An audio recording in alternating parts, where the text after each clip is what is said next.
Hi everyone, welcome back. കഴിഞ്ഞ ദിവസമാണ് പ്രശസ്ത നടൻ മോഹൻലാലിന്റെ അമ്മ മരണപ്പെട്ടത്.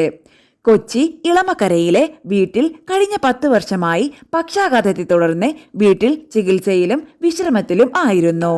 മരണസമയത്ത് പരിചരിക്കുന്ന ആളുകൾ മാത്രമേ ഉണ്ടായിരുന്നുള്ളൂ.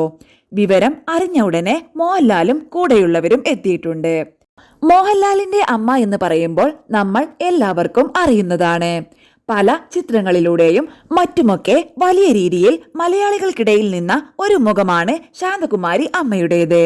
ഏറ്റവും ഒടുവിൽ കഴിഞ്ഞ വർഷം അമ്മയുടെ 89ാം പിറന്നാൾ ദിനത്തിൽ മോഹൻലാൽ അമ്മയുമായി ഏറെ കാലത്തിന് ശേഷം ഒരുമിച്ച് കൂടുകയും മോഹൻലാലും സഹപ്രവർത്തകരുമൊക്കെ ഒരുമിച്ച് കൂടി പിറന്നാൾ ആഘോഷിച്ചതിന്റെ ചിത്രങ്ങളും അന്ന് അമ്മക്കായിട്ട് നടന്ന സംഗീതാർച്ചനയുമൊക്കെ ഉണ്ടായിരുന്നു. അതിനുശേഷം ഇപ്പോൾ മരണവാർത്തയാണ് പുറത്തു വരുന്നത്. വളരെ മോശം അവസ്ഥയിലായിരുന്നു. എവിടെ ഷൂട്ടുണ്ടെങ്കിലും ഇടവേളകൾ കിട്ടുമ്പോൾ ഇളമക്കരയിലെ ഈ വീട്ടിലെത്തി അമ്മയെ കാണാറുണ്ടായിരുന്നു ലാലേട്ടൻ. ഇപ്പോൾ ലാലേട്ടന്റെ അമ്മയുടെ ഒരു പഴയകാല ഇന്റർവ്യൂവിലെ ചില ടോക്സ് ട്രെൻഡിങ് ആണ്. അമ്മ പടങ്ങൾ കാണുമ്പോൾ തീരെ മോഹൻലാൽ അല്ല എന്ന് തോന്നുന്ന പടങ്ങൾ ഏതൊക്കെയാണ്? ഈ ദേശമുള്ള പടമൊക്കെ വരില്ലേ, അത് ലാലുവിന് ഇല്ലാത്ത സ്വഭാവമാണത്. എന്നാലും ലാലു നന്നായിട്ട് ചെയ്യണമെന്ന് തോന്നും എനിക്ക്. മീശയും പിരിച്ച് ജുബ്ബയിട്ടാൽ പടം ഹിറ്റാവുമോ? അതൊക്കെ ചുമ്മാ പറയുന്നതാ. ഇമേജിനെ കുറിച്ച് പറയാൻ എനിക്കറിയില്ല.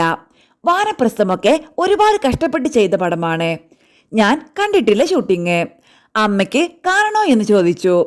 ഞാൻ പറഞ്ഞു എനിക്ക് കണ്ടാൽ കൊള്ളാമെന്നുണ്ട്.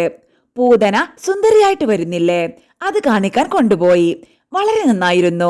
അത് മാത്രം ഷൂട്ടിന് പോയി കണ്ടു. എനിക്ക് ഭയങ്കര ഇഷ്ടമായി. അപ്പോൾ മനസ്സിലായി എത്രമാത്രം കഷ്ടപ്പെടുന്നു എന്ന്. മണിക്കൂറുകൾ വെള്ളം പോലും കുടിക്കാതെ സ്ട്രോ വെച്ച് പോലും കുടിക്കില്ല. ഇതൊക്കെ ചുറ്റിക്കെട്ടി നിൽക്കുവല്ലേ, അതിനൊക്കെ ഫലം കിട്ടണേ എന്ന് ഞാൻ പ്രാർത്ഥിച്ചു. അവൻ ഭയങ്കര ഭക്തനാണ്. എന്തുണ്ടെങ്കിലും ഭയങ്കര ഭക്തിയാണ്. തുടങ്ങുന്നതിന് മുൻപ് എപ്പോഴും വിളിക്കും, അമ്മ എളുപ്പം പോ. ഞാൻ പഴഞ്ചര ദേവി ക്ഷേത്രത്തിൽ പോവും. ഓടിച്ചെന്ന് പ്രാർത്ഥിക്കും ഞാൻ, നല്ലത് വരണേ എന്ന്. ഇപ്പോൾ എനിക്ക് ഒരു മകൻ മരിച്ചു. എനിക്ക് കൂടുതൽ വിഷമമാണല്ലോ, അപ്പോൾ കുറച്ചുകൂടി വിഷമമാവും. വാനപ്രസ്ഥമൊക്കെ ചെയ്തപ്പോൾ ഒരുപാട് പേര് കുറ്റപ്പെടുത്തി. എന്തിനാണ് ആവശ്യമില്ലാത്തത് ഏറ്റെടുത്ത് എന്ന് പറഞ്ഞുകൊണ്ട്.